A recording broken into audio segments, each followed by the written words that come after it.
Hello दोस्तों, स्वागत है आप सभी का आज के इस सेशन के अंदर। और दोस्तों आज हम बात करने वाले एक नए टॉपिक की, ठीक है। और नया टॉपिक जो है वो एडवांस मैथ से है जियोमेट्री आज हम पढ़ेंगे, ठीक है। बिल्कुल जल्दी ले लेंगे, लेकिन आज लाइट का इश्यू था, इस वजह से लेट हो पाई है क्लास।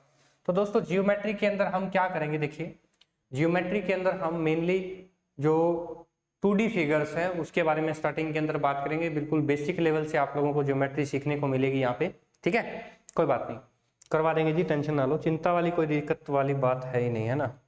चलिए तो दोस्तों स्टार्टिंग के अंदर हम बात करते हैं ज्योमेट्री के अंदर। सबसे पहले क्या आता है, एक लाइन मान लो या पॉइंट मान लो। सबसे देखिए ये क्या है, एक पॉइंट है जिसको हम बोलते हैं बिंदु।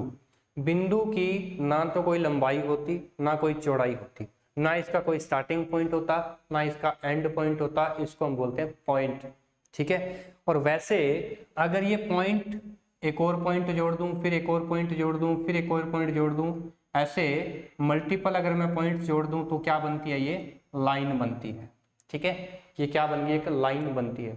अब लाइन सेगमेंट क्या है, point point point point point का कॉम्बिनेशन है। काफी सारे पॉइंट्स मिल करके कंबाइन हो करके एक लाइन बनाते हैं, लाइन सेगमेंट उसको हम बोलते हैं। अब लाइन सेगमेंट की एक पर्टिकुलर कहते हैं कि लेंथ भी हो सकती है, उसकी मोटाई भी हो सकती है, ठीक है, अगर दिया हुआ है आपको। अब बात करते हैं अपन लाइन की। लाइन क्या है, अब देखिए कि चाहे वो नॉन कोलिनियर हो चाहे वो कोलिनियर हो। कोलिनियर का समझते हो, एक ही लाइन के अंदर। अगर कोलिनियर है यानी कि एक ही लाइन के अंदर है तो वो एक स्ट्रेट लाइन बनेगी, और अगर नॉन कोलिनियर है तो वो एक हो सकता है कर्व लाइन बने। कर्व लाइन समझते हो ना, मुड़ी हुई, उसको हम बोलते हैं कर्व लाइन, ठीक है। बिल्कुल लगा देंगे जी, अपलोड करवा देंगे, चिंता ना करें। सरेख या असरेख, सरेख मतलब एक ही रेखा के अंदर, असरेख का मतलब अलग अलग रेखाओं के अंदर या रेखा जिसके अंदर ना हो। तो यहाँ पे अब देखिए अगर एक स्ट्रेट लाइन, सिंपल लाइन अपन लेते हैं तो इसकी हम चौड़ाई नहीं मापते। अगर कोई लाइन की मतलब मोटाई अगर हम कंप्यूटर के अंदर पढ़ेंगे तो उसकी कुछ ना कुछ मोटाई होगी, लेकिन मैथ्स के अंदर हम ये पढ़ते हैं कि इसकी कोई चौड़ाई नहीं होती। एक्चुअल में इसकी चौड़ाई होती है, लेकिन यहाँ पर हम पढ़ेंगे कि इसकी कोई चौड़ाई नहीं होती, सिर्फ इसकी लंबाई होती है। और लाइन है वो दो तरह की होती है, एक होता है स्ट्रेट लाइन और एक होता है कर्व्ड लाइन, जो मैंने आपको बता दिया है, मुड़ी हुई रेखा। अब देखिए लाइन सेगमेंट क्या होता है, एक तो होती है स्ट्रेट लाइन। अब देखिए यहाँ पे ना इसका कोई स्टार्टिंग पॉइंट दिया हुआ ना इसका कोई एंडिंग पॉइंट दिया हुआ। अब हमें नहीं पता कि स्टार्टिंग क्या है एंडिंग क्या है। अब अगर हम बात करें लाइन सेगमेंट की, ये तो था लाइन सेगमेंट। अब लाइन सेगमेंट के अंदर एक डिस्टेंस के ऊपर दो पॉइंट दे दो, कोई भी स्टार्टिंग पॉइंट एंडिंग पॉइंट, उस पॉइंट के बीच को आप मिला दो, चाहे वो डॉट से मिलाओ चाहे एक लाइन से मिलाओ, तो उसको क्या बनता है, मिल करके बनता है एक लाइन सेगमेंट, ठीक है। अच्छा, इस लाइन सेगमेंट यानी कि यहाँ पे बन गया और एक पॉइंट यहाँ पे बन गया, ये इसका स्टार्टिंग पॉइंट है या इसका एंडिंग पॉइंट है। तो कहने का मतलब है कि जो स्टार्टिंग पॉइंट है इससे इसको इस दिशा में ना तो हम बढ़ा सकते ना आप इस दिशा में बढ़ा सकते, तो इसको हम बोलते हैं एक लाइन सेगमेंट। और इसके दो बिंदु होते हैं दोनों कोणों के ऊपर, और जो उसका स्टार्टिंग पॉइंट और एंडिंग पॉइंट इसके कहलाते हैं। तो यहाँ पे लाइन सेगमेंट के अंदर आपको कोई समस्या नहीं आनी चाहिए। अब हम थोड़ा सा आगे बढ़ते हैं। रे, अब आगे किरण। अब क्या है, लाइन सेगमेंट तो इस तरीके का था कि उसका कोई भी मतलब स्टार्टिंग पॉइंट एंडिंग पॉइंट था, मतलब आगे पीछे नहीं बढ़ाया जा सकता। अब आ जाती है एक क्या, रे, किरण। किरण क्या है, इसका एक स्टार्टिंग पॉइंट होता है और ये इस डायरेक्शन के अंदर जाती है, मतलब इसकी एक पर्टिकुलर डायरेक्शन होती है और जिसको हम तीर द्वारा दिखाया जाता है। यानी कि ये लाइन ए से स्टार्ट हुई, ये लाइन बी तक खत्म हुई, तो इसको हम क्या रिप्रेजेंट करते हैं, ए और बी, और उसके ऊपर एक क्रॉस का निशान, मतलब एक तीर का निशान, यानी कि ये लाइन ए से बी की तरफ जा रही है, तो इसको हम क्या बोलते हैं, एक रे यानी कि किरण। अच्छा, एक चीज और है, उसके बाद में हम पढ़ते हैं पैरेलल लाइन। पैरेलल लाइन कौन सी होती है, समानांतर रेखाएं। समानांतर रेखाएं, अभी तो हम पढ़ रहे थे एक रेखा के बारे में, अब हम पढ़ेंगे समानांतर रेखाओं के बारे में, यानी कि दो रेखाएं। अब देखिए यहाँ पे ए बी और सी डी दो रेखाएं हैं और ये पैरेलल है। क्यों है पैरेलल, मैं बताता हूं। यानी कि यहां से इस पॉइंट से जो परपेंडिकुलर दूरी है, कम से कम दूरी होती है परपेंडिकुलर दूरी। यहां से दूरी मान लो इसकी 5 सेंटीमीटर है, तो ये दूरी भी इसकी क्या होगी, 5 होगी। यहां से इसकी परपेंडिकुलर दूरी भी क्या होगी, 5 सेंटीमीटर होंगे। तो अगर यहां से स्टार्टिंग पॉइंट में भी और एंडिंग पॉइंट में भी या कहीं भी आप बीच में भी मेजर करो तो इसकी जो हाइट है या इन दोनों के बीच की जो डिस्टेंस है वो हमेशा सेम रहेगी, इसलिए हम उसको क्या बोलते हैं, पैरेलल लाइन। और ये पैरेलल लाइन एक दूसरे को कभी भी काटती नहीं है एक पॉइंट के ऊपर। जैसे आपने रेल की पटरियां देखी होंगी, तो रेल की पटरियां हैं वो बिल्कुल पैरेलल चलती हैं, कभी वो आपस में मिलती नहीं है। तो ये हो गई भाई पैरेलल लाइन। अब हम थोड़ा सा आगे बढ़ते हैं, ट्रांसवर्सल लाइन क्या होता है, प्रतिच्छेदी लाइन। अब ये मैंने आपको बताया था ट्रांसवर्सल लाइन। अब ट्रांसवर्सल लाइन के अंदर क्या है, देखिए अगर दो या दो से अधिक कोई भी समानांतर रेखाएं हैं, दो या दो से अधिक L1, L2 और L3, मान लो ये पैरेलल लाइन, तीनों क्या है, पैरेलल लाइन है, और उसको कोई रेखा काटती है, जैसे एक AB या CD अलग अलग बिंदुओं पर ये काटती है, तो इसको हम वो क्या बोलते हैं, त्रियक रेखा। और त्रियक रेखा कौन सी है, AB भी त्रियक रेखा है और CD भी त्रियक रेखा है। अब यहाँ पे कोण बनते हैं वो देखते हैं आप, कौन से कोण है। जय मां सरस्वती। देखिए भाई ये जो एंगल है, जो यानी कि मान लो CRZ, ये एंगल जो CRZ है, ये एंगल इसके बराबर भी होगा और ये इसके बराबर भी होगा, यानी कि ये तीनों angle, 1 number angle, 2 number, 3 number, ये तीनों क्या होंगे, बराबर होंगे। अच्छा, अब इसी तरीके से ये angle 4 number angle, 5 number angle, 6 number angle, ये बराबर होंगे। ये कौन से हैं, अल्टरनेट एंगल इसको बोलते हैं। अगर जो ट्राइंगल के अंदर हो या कोई फिगर के अंदर हो उसको इंटीरियर अल्टरनेट एंगल बोलते हैं, ठीक है। और अगर वो बाहर है तो उसको एक्सटीरियर अल्टरनेट एंगल बोल सकते हैं। नॉर्मली इसको आप अल्टरनेट एंगल बोल सकते हो। अच्छा, इसके अंदर एक एंगल और भी बनता है, जैसे कि ये सरल रेखा है, आपको पता है सरल रेखा के ऊपर जो बनने वाला एंगल है वो कितना होता है, 180 डिग्री। तो इन दोनों का जोड़ 180 डिग्री होगा। मान लो ये एंगल नंबर 7 है, इसी तरीके से ये एक और एक्सटीरियर एंगल है 8 है, ये एक और एक्सटीरियर एंगल है ये 9 है। तो 7, 8, 9 जो है वो तीनों बराबर होंगे। इसी तरीके से चाहे 10 नंबर एंगल है, 11 है, 12 है, ये एंगल तीनों बराबर होंगे, ठीक है। अच्छा, उसके बाद में एक एंगल का टाइप और भी आता है जिसको हम बोलते हैं शीर्षाभिमुख कोण, यानी कि अपोजिट एंगल। कौन सा एंगल, अपोजिट एंगल, उल्टा, यानी कि 4 का रिवर्स, ये बराबर होते हैं। 4 के ये मान लो भी 4 का अपोजिट, ठीक है, 4 डैश मान लेते हैं आप, 4 डैश, ये इसके बराबर है। 7 का अपोजिट बना है मान लो 7 डैश। इसी तरीके से जितने भी एंगल है, 2 के एंगल ये अपोजिट में बन गया 2 डैश लिख दो, 10 है इसके अपोजिट में बन गया 10 डैश। तो कहने का मतलब है एंगल के टाइप में भी आपको दोबारा कवर करवा दूंगा मैं, तो अपोजिट एंगल एक दूसरे के बराबर होते हैं। और ये कौन से हैं, यानी कि इन दोनों का जोड़ क्या होता है, 180 डिग्री के बराबर होता है। अल्टरनेट एंगल भी क्या होंगे, बराबर होंगे, ठीक है। चलिए अब हम बात करते हैं इंटरसेक्टिंग लाइन। अब इंटरसेक्टिंग लाइन कौन सी होती है, जब दो लाइनें एक दूसरे को काटती हों। पैरेलल की बात नहीं कर रहा, इंटरसेक्टिंग लाइन वो होती हैं जो एक दूसरे को कोई एंगल के ऊपर काटती हो। अगर दो लाइनें एक एंगल के ऊपर काटेंगी तो वहां पर एक मतलब पॉइंट के ऊपर काटेंगे तो वहां पर 4 एंगल बनेंगे, ठीक है। जैसे कि मान लो 1 नंबर एंगल, 2 नंबर एंगल, ठीक है, 3 नंबर एंगल और 4 नंबर एंगल। तो एक बात और बता दूं मेरे दोस्तों, 2 और 4 बराबर होंगे, 1 और 3 भी बराबर होंगे। क्यों बराबर होंगे, क्योंकि ये अपोजिट एंगल है, शीर्षाभिमुख कोण है, अपोजिट एंगल है तो ये बराबर है। अच्छा, एक और है, CD के ऊपर 4 और 3 कोण बन रहे हैं, इन दोनों का जोड़ 180 डिग्री। C और D के ऊपर 1 और 2 एंगल भी बन रहे हैं, इन दोनों का जोड़ भी 180। अब AB लाइन ले लो, AB के ऊपर 1 और 4 एंगल बन रहे हैं, इन दोनों का जोड़ भी 180। AB के ऊपर 2 और 3 एंगल बन रहे हैं, इन दोनों का जोड़ भी 180।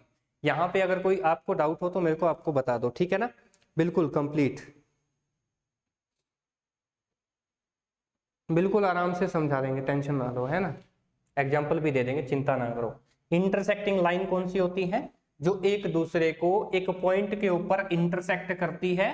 यहां पर पॉइंट है O, ओ के ऊपर दो लाइन इंटरसेक्ट कर रही है, यहाँ पे एंगल बन गए 2। ठीक है, वैसे एंगल बनते हैं 4 लेकिन 2 टाइप के एंगल बन गए।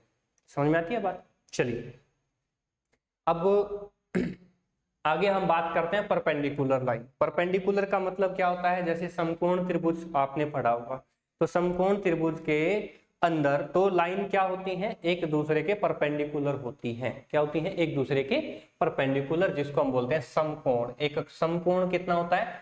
90 डिग्री का जो एंगल बनता है वो समकोण होता है। और अगर एक कोण समकोण है तो इसके सामने वाला यानी कि दूसरा कोण भी क्या होगा? समकोण होगा एक लाइन के ऊपर। क्यों होगा? क्योंकि पूरा 180 डिग्री है और अगर ये परपेंडिकुलर आपने डाल दिया, इधर 90 का बन गया तो बचेगा कौन सा? 90 का। तो कहने का मतलब ये दोनों एंगल उस टाइम में बराबर होंगे, तो इसको हम बोल रहे हैं परपेंडिकुलर लाइंस। अगर एक दूसरे को कोई दो लाइंस 90 डिग्री के ऊपर काटती हैं तो उसको हम बोलते हैं परपेंडिकुलर लाइन। अब हम बात करते हैं कंकरेंट लाइन। अभी हमने पढ़ा था इंटरसेक्टिंग लाइन के बारे में, यानी कि प्रतिच्छेदी जो लाइन है, लाइन सेगमेंट बोल सकते हैं। अब एक बात और आ गई यहाँ पे, क्या? Concurrent line. अब क्या है? अगर दो लाइन आप एक दूसरे पे काटे तो उसको हम बोलते हैं इंटरसेक्टिंग। ध्यान देना, दो लाइन काटती हैं एक पॉइंट के ऊपर तो हम इसको बोलते हैं इंटरसेक्टिंग। लेकिन अगर 3 या 3 से अधिक लाइनें अगर एक पॉइंट के ऊपर काटती हैं तो उसको हम क्या बोलते हैं? उसको हम बोलते हैं क्या? Concurrent line. Concurrent line, Hindi में इसको हम बोलते हैं समवर्ती रेखा। समवर्ती रेखा। अब यहां पर जो एंगल बनेंगे, देखिए अगर ये जो 4 एंगल बन रहे हैं तो इनका जोड़ 180, ये 4 एंगल बन रहे हैं इनका जोड़ 180, और कंप्लीट एंगल का जो सम होता है एक पॉइंट के चारों तरफ, उनका जोड़ कितना होता है? 360 यानी कि 360 डिग्री। एक वृत्त के अंदर अगर पॉइंट से आप एंगल मेजरमेंट करें तो 360 डिग्री होता है, क्योंकि वृत्त क्या होता है? एक पॉइंट के चारों तरफ का घेराव होता है। एक ऐसी फिगर जो उस सेंटर से सारे पॉइंट उसके बराबर हो, सारे पॉइंट की दूरी उनसे अगर बराबर है तो वो क्या है? एक सर्कल है। ठीक है, चलिए यहाँ पे कोई डाउट है तो एक बार पूछते चले जाना। अब बात करते हैं अपन एंगल की। हमने लाइन पढ़ी, सारी तरीके की लाइन पढ़ी, अब हम बनते हैं लाइन के साथ एंगल। अब देखो दोस्तों, जब दो लाइनें मतलब अलग अलग लाइनें अगर एक दूसरे के साथ जुड़ती हैं, यानी कि उनका स्टार्टिंग पॉइंट या एंडिंग पॉइंट जब कभी भी जुड़ता है तो वो एक एंगल बनाती है। और उस एंगल के 3 या 4 टाइप हो सकते हैं। देखिए कैसे। एक तो होता है एंगल के अंदर, मैंने आपको बताया भी प्रारंभिक बिंदु और अंत्य बिंदु एक होता है तो एक कोण बनता है। मैंने आपको बताया भी किसी कोई दो अगर आपके पास लाइन है, उसका स्टार्टिंग पॉइंट और मान लो एक का एंडिंग पॉइंट, या दोनों के स्टार्टिंग पॉइंट अगर एक ही पॉइंट के ऊपर मिलते हैं, ये एक लाइन है। देखिए यहाँ पर इन दोनों के स्टार्टिंग पॉइंट एक ही है, ये स्टार्टिंग पॉइंट एक ही है, और अगर ये अलग अलग डायरेक्शन के अंदर जा रही है तो बीच का जो गैप बनता है उसको हम बोलते हैं कोण, जिसको हम रिप्रेजेंट करते हैं थीटा से। और थीटा ये दिया हुआ, ये साइन है थीटा का। ठीक है, अब हम बात करते हैं टाइप्स ऑफ एंगल, यानी कि कोणों के प्रकार कौन से होते हैं। तो कोणों का प्रकार होता है एक एक्यूट एंगल। एक्यूट एंगल यानी कि न्यून कोण। न्यून कोण वो होता है जो 90 डिग्री से कम का एंगल होता है, उसको हम बोलते हैं न्यून कोण। कोई भी एंगल अगर 90 डिग्री से कम का बनता है उसको हम बोलते हैं न्यून कोण या acute angle. After that obtuse angle. Acute का ऑब्ट्यूट क्या होता है? उल्टा होता है। ध्यान देना, उल्टा। कहने का मतलब है कि अगर एक्यूट एंगल है वो 90 डिग्री से कम होता है तो ऑब्ट्यूज एंगल 90 डिग्री और 180 डिग्री के बीच में होता है, यानी कि 90 डिग्री से अधिक होता है। इसको हम बोलते हैं अधिक कोण, इसलिए इसको हम क्या बोलते हैं? अधिक कोण बोलते हैं। यानी कि ये जो थीटा है, ये एंगल है, ये कोण है, ये 90 प्लस है, 90 डिग्री प्लस है। जो भी आए कितना भी हो सकता है। ठीक है, अब हम बात करते हैं, मैंने आपको बताया था अभी समकोण। अब समकोण त्रिभुज है वो क्या होता है? उसका एंगल बिल्कुल एक्चुअल 90 डिग्री होता है। 90 डिग्री का जो एंगल होता है उसको हम बोलते हैं दोस्तों समकोण त्रिभुज। ठीक है, अच्छा एक स्ट्रेट एंगल, एक 180 डिग्री यानी कि एक सरल रेखा पर बनने वाला कोण हमेशा कितने का होता है? 180 डिग्री का। चाहे ऊपर वाला पार्ट ले लो चाहे नीचे वाला, दोनों क्या बनेंगे, 180 डिग्री का ऊपर बनेगा, 180 डिग्री का ही नीचे बनेगा। अच्छा, अब बात करते हैं रिफ्लेक्स एंगल। रिफ्लेक्स एंगल का मतलब क्या है, देखिए दोस्तों, रिफ्लेक्स एंगल का मतलब है कि एंगल का रिफ्लेक्शन। अब रिफ्लेक्शन से रिप्रेजेंट करते हैं 360 डिग्री का नाम आता है रिफ्लेक्शन एंगल जब भी लेते हैं आप। अब यहाँ पे एक एंगल है, यानी कि एक रेखा है, यानी इस पॉइंट से चल रही है एक की तरफ और इसी पॉइंट से चल रही है बी की तरफ, तो उनके बीच में एक थीटा, यहाँ पे देखिए इनका ये थीटा है, कोण है कुछ भी। अगर ये एंगल अपने को निकालना हो, इसको हम बोलते हैं रिफ्लेक्स एंगल, या इस एंगल का उल्टा क्या है, ये अपोजिट, वो होता है रिफ्लेक्स एंगल। और दो कोई भी एंगल है, यानी कि रिफ्लेक्स एंगल और एंगल, उन दोनों का जोड़ हमेशा 360 डिग्री होता है। तो कहने का मतलब अगर ये एंगल निकालना है और आपको अगर थीटा दिया हुआ है तो 360 में से थीटा माइनस कर दो, ये एंगल निकल जाएगा। इसी तरीके से अगर आपको ये थीटा दे रखा है या ये एंगल नंबर 1 दे रखा है, उसका आपको रिफ्लेक्स निकालना है, तो ये उल्टा थीटा। तो कहने का मतलब है 360 डिग्री में से अगर आप एक नंबर जो कोण है वो माइनस कर दोगे तो आपके पास वैल्यू किसकी आएगी, थीटा की वैल्यू आ जाएगी। क्लियर है? चलिए अब हम बात करते हैं कॉम्प्लीमेंट्री। अब कॉम्प्लीमेंट्री और सप्लीमेंट्री दो एंगल होते हैं, ध्यान देना, कॉम्प्लीमेंट्री और सप्लीमेंट्री, यानी कि पूरक कोण और समपूरक कोण। पूरक कोण ये होता है मेरे दोस्तों कि जब कोई भी दो कोण है, उन दोनों का जोड़ अगर 90 डिग्री हो, दोनों का जोड़ अगर 90 डिग्री हो तो उसको हम बोलते हैं पूरक कोण, यानी कि कॉम्प्लीमेंट्री एंगल। अब कॉम्प्लीमेंट्री एंगल यहाँ पे देखिए, ये पूरा कितना है, 90 डिग्री का है, ये पूरा एंगल 90 डिग्री का है। और इसके अंदर से ये एंगल और ये एंगल, दो एंगल, मान लो आपने बीच में से कोई रास्ता एक लाइन निकाल दी, तो ये दो एंगल के अंदर डिवाइड हो गया, 1 और 2, और 1 और 2 इन दोनों का जोड़ कितना होगा, 90 डिग्री। अब कोई भी साथ लगते कोण है, उन दोनों कोणों का योग अगर 90 डिग्री है तो मतलब वो कॉम्प्लीमेंट्री एंगल है। ये चीज ध्यान रखना है आपको, ठीक है। चलिए, और एक चीज आ रही है लगातार, पाई। पाई का मतलब होता है मेरे दोस्तों 180 डिग्री, ठीक है, और 2 पाई का मतलब होता है 360 डिग्री, पाई का मतलब 80 डिग्री, 180 डिग्री, ठीक है। और पाई बटे 2 कर दे तो 180 का 2 का भाग कर दो 90 डिग्री, ठीक है। और पाई का 4 भाग कर दो तो 45 डिग्री, ठीक है। और पाई का 3 भाग कर दो तो 60 डिग्री। तो ऐसे ये एंगल है, इसमें आप डिस्ट्रीब्यूट कर सकते हो पाई का, नीचे कुछ भी वैल्यू निकाल करके, ठीक है। अब तो कोई समस्या नहीं है, 360 डिग्री होता है 2 पाई के बराबर। तो कॉम्प्लीमेंट्री हो गया, रिफ्लेक्स हो गया। अब हम बात करते हैं सप्लीमेंट्री। सप्लीमेंट्री मैंने आपको क्या बताया कि अगर दो कोण जो साथ लगते हो, या यूं कह लो कि सरल रेखा पर अगर आपने एक बीच के अंदर कोई भी लाइन ड्रॉ कर दी उसके स्टार्टिंग पॉइंट से, तो अगर इन दोनों कोणों का योग क्या होगा, यानी कि जिन दोनों कोणों का योग 180 डिग्री होता है, इसको हम बोलते हैं संपूरक कोण, ठीक है। अच्छा, दूसरी चीज और है, अगर अलग अलग भी दिए हुए हों ये कोण और ये कोण, अगर अलग अलग दिए हों, आमने सामने दिए हों, कहीं भी दिए हों एक सेम फिगर के अंदर, तो उसको हम क्या बोलते हैं, सप्लीमेंट्री एंगल।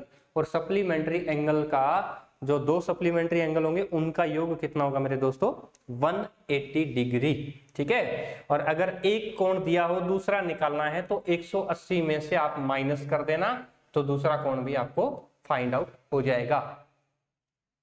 नेक्स्ट कह रहा है वर्टिकली अपोजिट एंगल। अभी मैंने आपको बताया था शीर्षाभिमुख कोण के बारे में। जब दो लाइनें इंटरसेक्ट कर रही है कोई सेम पॉइंट के ऊपर, तो आमने सामने के जो एंगल है उनको हम बोलते हैं क्या, शीर्षाभिमुख कोण, यानी कि वर्टिकली अपोजिट एंगल। अब यहाँ पे एक एंगल है वो दूसरे एंगल का अपोजिट है, और एक एंगल यानी कि पहला एंगल दूसरे एंगल के बराबर है। इधर 3 और 4 एंगल आपस में अपोजिट है, तो कहने का मतलब तीसरा एंगल भी चौथे एंगल के बराबर है। तो ये बात आपको समझ में आनी बहुत जरूरी है। विपरीत कोण कह सकते हो, या शीर्षाभिमुख कोण भी उसको बोल सकते हो। अब बात करते हैं दो पैरेलल लाइन के बीच के एंगल के बारे में। अब दो पैरेलल लाइन के बीच में हो सकता है कि अगर स्ट्रेट लाइन आप निकाल दो तो उसको कितने एंगल में डिवाइड कर सकता है, वो एंगल पढ़ेंगे अपन। 8 एंगल आपको मिलेंगे। अगर दो स्ट्रेट लाइन को एक तिर्यक रेखा काटती है, दो पैरेलल लाइन उसको एक तिर्यक रेखा, तिरछी रेखा काटती है, तो उसमें कितने कोण बनेंगे, कौन कौन से कोण बनेंगे, ये हम डिस्कस करेंगे। देखिए दोस्तों 4 और 8 ये कौन से हैं, अल्टरनेट एंगल, ठीक है। अच्छा 3 और 6 ये कौन से हैं, इंटीरियर अल्टरनेट एंगल। अच्छा 6 और 2 कौन से हैं, अल्टरनेट एंगल। 5 और 1 कौन से हैं, अल्टरनेट एंगल। 7 और 3 कौन से हैं, अल्टरनेट एंगल। 8 और 4 अल्टरनेट एंगल। लेकिन 8 और 3 कौन से हैं, ये 8 और देखिए 3 के साथ में ये 2 और 8 कितने, ये कौन से हैं, 2 और 8, ये भी एक अल्टरनेट एंगल है। क्या ये अल्टरनेट एंगल बराबर है, नहीं, ये है alternate angle, exterior alternate angle उसको बोलते हैं। 2 और 7 है, ये एक्सटीरियर अल्टरनेट एंगल है, ठीक है। इसी तरीके से 1 और 8 है, ये एक्सटीरियर एंगल है, क्योंकि ये बाहर दिखाई दे रहे हैं आपको। अब अंदर वाले तो ये है 3, 4, 5, 6, ये इंटीरियर एंगल है। तो कहने का मतलब तीसरा एंगल और छठा एंगल बराबर है, क्यों, क्योंकि ये इंटीरियर अल्टरनेट एंगल है। 4 और 5 एंगल है वो बराबर है, क्योंकि ये इंटीरियर अल्टरनेट एंगल है। तो अल्टरनेट एंगल हमेशा बराबर होंगे, चाहे वो एक्सटीरियर हो चाहे वो इंटीरियर हो। अब यहाँ पर एक और है शीर्षाभिमुख कोण, 2 और 3 जो नंबर कोण है, ये क्या है, एक दूसरे के अपोजिट है, वर्टिकली अपोजिट एंगल बराबर है। 1 और 4 वर्टिकली अपोजिट एंगल बराबर है। 5 और 8 वर्टिकली अपोजिट एंगल बराबर है। 7 और 6 वर्टिकली अपोजिट एंगल बराबर है। यहां पे कोई डाउट हो तो आप मेरे को बता सकते हो। हम आगे बढ़ते हैं। Corresponding angle. अब देखिए कोरेस्पॉन्डिंग एंगल मैंने आपको बताया था अभी कि जो अल्टरनेट एंगल, एक्सटीरियर के बारे में हमने पढ़ा। देखिए ध्यान से, ये 1 और 4 क्या है, अपोजिट। 2 और 3 क्या है, अपोजिट। 5 और 8 क्या है, अपोजिट। 7 और 6 क्या है, अपोजिट, ठीक है। अच्छा अल्टरनेट, 8 और 4 अल्टरनेट, 6 और 2 अल्टरनेट। अच्छा 6 और 3 इंटीरियर अल्टरनेट, 5 और 4 इंटीरियर अल्टरनेट, 8 और 1 एक्सटीरियर अल्टरनेट, ठीक है। अब हम बात करते हैं संगत कोण यानी कि कोरेस्पॉन्डिंग एंगल। कोरेस्पॉन्डिंग एंगल यानी कि 1 और 5। अब इसमें 1 तो इंटीरियर आ गया, एक्सटीरियर आ गया, और 5 इंटीरियर आ गया। और अगर ये 5 और 1 बराबर है तो इसको हम क्या बोलते हैं, संगत कोण। कौन से कोण, संगत कोण, कोई दिक्कत नहीं है इसमें। अब इंटीरियर अल्टरनेट एंगल जैसे कि 3 और 6 मैंने आपको बताया कि 3 और 6 अल्टरनेट एंगल है इंटीरियर, 5 और 4 भी इंटीरियर अल्टरनेट एंगल है। वर्टिकली अपोजिट एंगल इसके अंदर हमने पढ़ा 1 और 4, 2 और 3, 5 और 8, 6 और 7, ठीक है। अब अपोजिट इंटीरियर एंगल भी है। कहने का मतलब है कि अगर इन 3 और 5 का जोड़ देखा जाए तो 180, ठीक है। 4 और 6 का जोड़ देखा जाए तो 180, समझ में आ रही है बात। 8 और 2 का एंगल देखा जाए जोड़ तो 180। तो ऐसे भी एंगल है, विपरीत आंतरिक कोण इसको हम बोलते हैं। तो दोस्तों अब एंगल हमने पढ़ लिए। अब एक हम क्लोज्ड फिगर पढ़ेंगे जिसका नाम है ट्राइंगल। ट्राइंगल एक ऐसी फिगर है जो 3 साइडों से घिरी होती है। अगर 3 साइड कोई भी फिगर के अंदर है तो उसको हम कैटेगरी कौन सी देंगे, ट्राइंगल। ट्राइंगल यानी कि त्रिभुज, 3 भुजाओं से बनी हुई कोई आकृति, कोई फिगर, उसको हम बोलते हैं ट्राइंगल। अब देखो दोस्तों इक्विलेटरल ट्राइंगल, ट्राइंगल के कई सारे पार्ट है, एक एक करके बारी बारी करके पढ़ेंगे। बात कर रहा है इक्विलेटरल ट्राइंगल की। तो इक्विलेटरल ट्राइंगल कौन सी होती है, इक्विलेटरल, समझ रहे हो ना, इक्वल, पता लग रहा है, नाम से ही पता लग रहा है इक्वल। तो कहने का मतलब है कि इसकी सारी साइडें इक्वल होंगी। अगर एक ट्राइंगल मैंने यहाँ पे दे दी कि ए बी और सी एक त्रिभुज है और तीनों की तीनों साइड इसकी बराबर है, यानी कि बी सी, ए सी और ए बी अगर 3 साइड इसकी बराबर है तो वो तीनों साइड अगर बराबर हो तो उसको हम क्या बोलते हैं, समबाहु त्रिभुज। समबाहु, बाहु का मतलब भुजा, जिसकी 3 भुजाएं बराबर हो उसको समबाहु। और अगर कोई ट्राइंगल की 3 भुजाएं बराबर हैं तो उनके जो 3 एंगल हैं, ये एंगल और ये भी एंगल और ये भी एंगल, तीनों कोणों का योग तो 180 होता ही होता है। और ये क्या है, तीनों एंगल बराबर होंगे। तो कहने का मतलब है तीनों एंगल को आप क्या लिख सकते हो, थीटा लिख सकते हो। और ये कितने कितने के होंगे, क्योंकि आपको पता है कि अगर एक ट्राइंगल है उसके कोण है उनका योग कितना, 180। और अगर 3 है और तीनों ही बराबर हैं तो एक कोण कितने का है मेरे दोस्तों, 60 डिग्री का उसका कोण बना। तो इसको हम बोलते हैं इक्विलेटरल यानी कि समबाहु त्रिभुज, इक्विलेटरल या समबाहु त्रिभुज। अब बात करते हैं आइसोसेल्स ट्रायंगल यानी कि समद्विबाहु। द्वि का मतलब होता है दो, भुजा बाहु मतलब जिस फिगर की या जिस ट्रायंगल की दो साइड बराबर हो उसको हम क्या बोलते हैं, समद्विबाहु। ये दो भुजाएं बराबर है। अब यहाँ पे एक बात और बता देना चाहता हूं कि मान लो ये पॉइंट है जहां से दोनों बराबर भुजाएं निकल रही हैं, तो उनके जो सामने वाली साइड है उस सामने वाली साइड के साथ जिसके एंडिंग पॉइंट जो एंगल बनाएंगे वो एंगल इनका बराबर होगा। यानी कि अगर कोई ट्रायंगल की दो भुजा बराबर है तो उसके दो एंगल बराबर होंगे, अगर उस ट्रायंगल की तीन साइड बराबर है तो उसके तीनों एंगल बराबर होंगे। कोई समस्या नहीं है, ठीक है। और तीसरा एंगल है वो कुछ भी हो सकता है, तीनों एंगल का जोड़ है वो हमेशा क्या होगा, 180 डिग्री होगा। अब हम बात करते हैं स्केलेन ट्रायंगल यानी कि विषम बाहु त्रिभुज। और विषम बाहु त्रिभुज के अंदर क्या होगा कि अलग अलग भुजाएं होगी, यानी कि ये इसके बराबर नहीं होगी, ए बी है वो बराबर नहीं है BC के, और BC भी बराबर नहीं है AC के।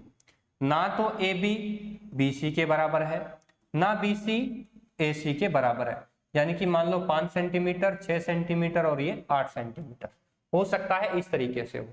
तो इनके एंगल भी अलग अलग होंगे, एंगल भी अलग अलग होंगे, ये भी अलग होगा, ठीक है। और एक बात और बता दूं, जितना बड़ा एंगल होगा उसके सामने वाली साइड उतनी ही बड़ी होगी, जितना छोटा एंगल होगा उसके सामने वाली साइड उतनी ही छोटी होगी, या जितना छोटा होगा कोण उतनी उसके सामने वाली साइड भी उतनी ही छोटी होगी। तो कहने का मतलब है एंगल के ऊपर सामने वाली साइड, एंगल के ऊपर डिपेंड है उसके सामने वाली साइड, कोई भी फिगर हो ट्राइंगल के केस के अंदर।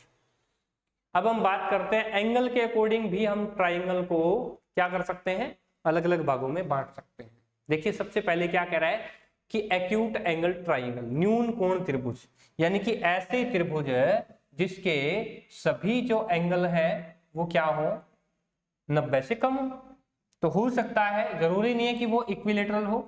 मान लो ये एंगल 65 है, ठीक है, मान लो ये एंगल 75 है और ये एंगल मान लो 40 है, ठीक है। हो सकता है क्या ऐसा? बिल्कुल हो सकता है। तो कहने का मतलब है अगर कोई भी ट्राइंगल के 3 एंगल होते हैं, अगर तीनों एंगलों में सभी एंगल 90 डिग्री से कम है तो इसका मतलब वो कौन सी ट्राइंगल है, वो एक्यूट एंगल यानी कि न्यून कोण त्रिभुज। न्यून कोण हमने पढ़ा था वो कौन सा कोण होता है, सबसे यानी कि जो 90 डिग्री से छोटा हो। अब बात करते हैं यहाँ पर समकोण त्रिभुज की। अब समकोण त्रिभुज का एक कोण जो है वो कितना होता है, 90 डिग्री का होता है। ये हम समकोण त्रिभुज ले लेते हैं, एक कोण 90 डिग्री का, बाकी कोण अलग अलग, ये 90 डिग्री का मान लो, ये थीटा मान लो और ये थीटा डैश मान लो, ठीक है। अच्छा एक और होती है समद्विबाहु समकोण त्रिभुज, हम पढ़ेंगे आगे, उसके बारे में भी आपको बताऊंगा मैं। तो कहने का मतलब है समकोण त्रिभुज जिसका एक कोण 90 डिग्री है और इसके जो सामने वाली जो साइड है उसको हम क्या बोलते हैं मेरे दोस्तों, हाइपोटेनियस। कौन सी? हाइपोटेनियस। हिंदी में इसको हम बोलते हैं कर्ण, ठीक है। ये मान लो उसका हो गया बेस और ये हो गया उसका लंब, यानी कि लंबाई कह लो या परपेंडिकुलर कह लो, लंब, आधार और कर्ण, ठीक है। इसमें एक पाइथागोरस थ्योरम का भी यूज होता है, अगर हम ट्रिग्नोमेट्री करेंगे तो उसके अंदर मैं आपको वो चीजें भी डिस्कस करूंगा। अब एक होता है ऑब्ट्यूज एंगल ट्राइंगल। अब ऐसी ट्राइंगल जिसका एक कोण क्या हो, अधिक कोण हो, यानी कि 90 डिग्री से कम हो। सपोज दैट ये मैंने ट्राइंगल ले ली और इसके अंदर मान लो कि ये कोण है वो 120 डिग्री का है और ये बचा हुआ कोण मान लो मैंने 30 का कर दिया, या ये भी कोण आपका 30 का हो गया, ठीक है। चलिए अब ये होगी 120 डिग्री, यानी कि एक कोण कोई भी ट्राइंगल का अगर 90 डिग्री से ऊपर है, अगर कोई भी ट्राइंगल का एक कोण अगर 90 डिग्री से ऊपर है तो उसको हम क्या बोलते हैं, अधिक कोण त्रिभुज, अधिक कोण वाला त्रिभुज। बाकी दो कोण हैं वो हमेशा 90 से छोटे रहेंगे, क्यों रहेंगे छोटे? आपको पता है कि तीनों कोणों का योग 180 डिग्री होता है, तो मैक्सिमम एक ही एंगल हो सकता है जो ऑब्ट्यूज एंगल हो। दो ऑब्ट्यूज एंगल किसी भी ट्राइंगल के अंदर नहीं हो सकते। ठीक है, अब ना ट्राइंगल को सिमिलर करने वाला एक प्रोसेस है जिसको हम कहते हैं ना कि कोण कोण समरूपता। एक तो होता है समान दिखने वाला समरूप, ठीक है, एक होता है सर्वांग सम, सर्व अंग समान। जो समरूप है उसका मतलब है कि वो एक जैसी दिखती है, उनके एंगल बराबर होंगे लेकिन साइड में डिफरेंट हो सकता है। दूसरा है सर्वांग सम, सर्व अंग समान, यानी कि उन दोनों ट्राइंगल के एंगल भी बराबर होंगे और उनकी साइड यानी कि भुजाएं भी बराबर होंगी। अगर दोनों बराबर हैं, यूं कह लो कि उनका बिल्कुल क्लोन है, डिट्टो कॉपी कह लो, उसको हम बोलते हैं सर्वांग सम। तो सबसे पहले हम बात करते हैं समरूप त्रिभुज की। अब समरूप त्रिभुज का मतलब है कि अगर AC BC या जो भी है, अगर ये ट्राइंगल 5 सेंटीमीटर ये है, मान लो ये 6 है और ये मान लो 10 है, ठीक है, ये है। अच्छा, अब हम बात करते हैं एंगल की। मान लो देखिए 10 के सामने वाला बड़ा एंगल होगा हमेशा, ठीक है ना। तो मान लेते हैं कि ये एंगल हमारा 70 है, ठीक है, ये मान लेते हैं 60 है, ये मान लेते हैं 50 है। सपोज दैट हमने माना है, जरूरी नहीं है कि एंगल का पोजीशन हो सकता है। अब यहाँ पे बात कर रहे हैं ना समरूप की, तो समरूप के अंदर क्या होगा कि ये एंगल अगर 60 है तो इसके सामने वाला 60, ये 5 है तो ये भी 50 है तो 50, और ये अगर 70 है तो ये भी 70, ठीक है। अब क्या है, हो सकता है कि इसके रेशियो, क्योंकि ध्यान रखना जब कोई भी सिमिलर ट्राइंगल होगी, समरूप होगी, जिसके सेम रूप होंगे, तो उनकी जो साइड का रेशियो है वो हमेशा सेम रहेगा। यानी कि अगर ये 5 है, मान लो ये 10 है, डबल है ना, तो ये भी इसकी डबल होगी, 6 दूने 12, ये इसकी डबल होगी 10 दूने 20। तो यानी कि अगर इन ट्राइंगल का रेशियो 1:2 है, तो कहने का मतलब है कि अगर ट्राइंगल का रेशियो आपने दे रखा है 1:2, तो उनकी साइड का रेशियो भी उसका उसी रेशियो के अंदर होगा, कोई डाउट नहीं है। अब बात करते हैं कनगरेंट यानी कि सर्वांग सम। अब सर्वांग सम के अंदर मान लो ये 5 है, ये 6 है, ये 7 है, तो इसके साथ वाली भी ये क्या होगी 5, 6 और 7। एंगल इसी तरीके से मान लो ये 60 है, ये 50 है और मान लो ये 70 है, तो इसी तरीके से सेम एंगल इसके होंगे 70, 60 और 50। तो कहने का मतलब ये है सर्वांग सम में साइड और एंगल दोनों क्या होंगे, बराबर होंगे, तो उसको हम बोलते हैं सर्वांग सम त्रिभुज। अब हम बोलते हैं दोस्तों कॉन्ग्रुएंसी की कुछ कंडीशन होती है, कॉन्ग्रुएंसी, ठीक है ना, यानी कि सर्वांग सम के। अब क्या होता है, साइड साइड साइड, अगर कोई ट्राइंगल की तीनों साइड दूसरी ट्राइंगल की तीनों साइड के बराबर है, अगर कोई ट्राइंगल की तीनों साइड दूसरी ट्राइंगल की तीनों साइड के बराबर है, अगर साइड बराबर है तो ऑटोमेटिक उनके एंगल भी बराबर हो जाएंगे, theta theta dash theta dash dash, ये भी थीटा थीटा डैश और ये थीटा डैश डैश, ये क्या होंगे, बराबर हो जाएंगे। अब ये जो साइन है वो क्या है, कॉन्ग्रुएंसी का साइन है। देखिए अगर ये साइन है, मतलब सिंपल ये साइन है, तो इसको हम क्या बोलते हैं, समरूप, यानी कि इसके रूप सेम है, साइज अलग अलग हो सकता है। अगर ये बराबर है और ये है तो कहने का मतलब वो क्या है, सर्वांग सम है। क्या है वो, सर्वांग सम, यानी कि वो कॉन्ग्रुएंट है, ठीक है। अब हम आगे बढ़ते हैं, एक साइड एंगल साइड। अगर कोई ट्राइंगल की दो साइड, यानी कि ये साइड इस ट्राइंगल की इस साइड के बराबर है और ये साइड इस ट्राइंगल की इस साइड के बराबर है, और एक अगर थीटा उस ट्राइंगल के बराबर है, यानी कि अब देखिए दो साइड और एक एंगल अगर दूसरी ट्राइंगल के दो साइड और एक एंगल के बराबर है, तो फिर भी बाकी की ये साइड ऑटोमेटिकली इस ट्राइंगल की साइड के बराबर हो जाएंगे, और ये एंगल यानी कि जिसको मैं थीटा डैश लिख रहा हूं, ये इस थीटा डैश के बराबर हो जाएगा, और ये बचा कुचा जो एंगल है थीटा डबल डैश है, ये इस थीटा डबल डैश के बराबर ऑटोमेटिकली हो जाएगा। और जब थीटा सभी दोनों त्रिभुज के सभी थीटा बराबर हैं तो उनकी साइड भी बराबर दे रखी है। अगर कोई ट्राइंगल की दो साइडें बराबर है तो तीसरी साइड ऑटोमेटिकली बराबर हो जाएगी। और अगर जब थीटा और साइड दोनों बराबर हो जाएंगी तो इसका मतलब है कि वो साइड एंगल साइड कन्ग्रुएंसी कंडीशन से वो दोनों जो ट्राइंगल है वो क्या होंगी, कन्ग्रुएंट होंगी, यानी कि वो सर्वांग सम होंगी। अब हम बात करते हैं एंगल साइड एंगल, यानी कि दो एंगल और एक साइड। अगर कोई ट्राइंगल के एक ही एंगल ये सी अगर एफ के बराबर है, यानी कि थीटा अगर इस थीटा के बराबर है। अच्छा, दूसरा एक और ये जो एंगल ए है इसको अगर मैं रिप्रेजेंट करूं थीटा डैश से, तो ये एंगल अगर डी इस थीटा डैश के बराबर है तो ऑटोमेटिकली तीसरा एंगल भी मेरे दोस्तों बराबर हो जाएगा, तीसरा एंगल भी उसके बराबर हो जाएगा। ठीक है। अच्छा, एक चीज और इसमें बताई इसने, क्या, साइड। अब साइड अगर एक बराबर है, दो एंगल बराबर है, तो ऑटोमेटिकली ये साइड भी इसके बराबर हो जाएगी और ये साइड भी इसके बराबर हो जाएगी। तो अब ये क्या हो गई, ट्राइंगल है वो कन्ग्रुएंट हो गई। तो ये भी एक कन्ग्रुएंसी कंडीशन का रूल है। ठीक है दोस्तों। अब हम बात करते हैं राइट हाइपोटेन्यूस साइड। अब एक कन्ग्रुएंसी का रूल ये भी है, क्या, कि अगर कोई राइट एंगल है और उसका हाइपोटेनियस सेम दे रखा है, अगर उसका हाइपोटेनियस सेम दे रखा है मतलब एक ही लेंथ का है, तो उनके क्या हो सकते हैं, दोनों साइड जो दोनों ट्राइंगल है वो क्या होंगी, कन्ग्रुएंट होंगी। क्यों होंगी मैं बताता हूँ। अब आप यहाँ पर बात आई 90 डिग्री की, क्यों, क्योंकि ये समकोण है। अगर ये 90 डिग्री है, ये समकोण है, तो ये भी तो 90 डिग्री हुआ मेरे दोस्तों, हुआ कि नहीं हुआ। अब अच्छा, दूसरी बात क्या कर रहा है, राइट हाइपोटेनियस साइड, मतलब कि राइट एंगल तो है ही बराबर और एक हाइपोटेनियस भी बराबर है।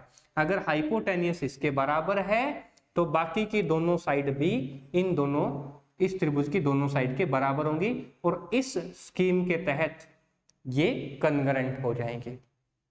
समझ पाए होंगे। अब हम बात करते हैं मीडियन के बारे में।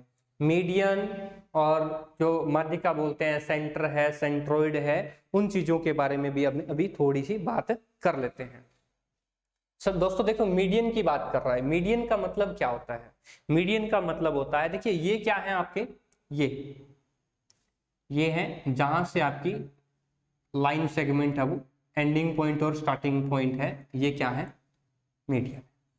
अब देखिए, मतलब मीडियन नहीं, सॉरी, ये क्या है, पॉइंट है जिसको हम बोलते हैं वर्टिसिस। क्या बोलते हैं, वर्टिसिस।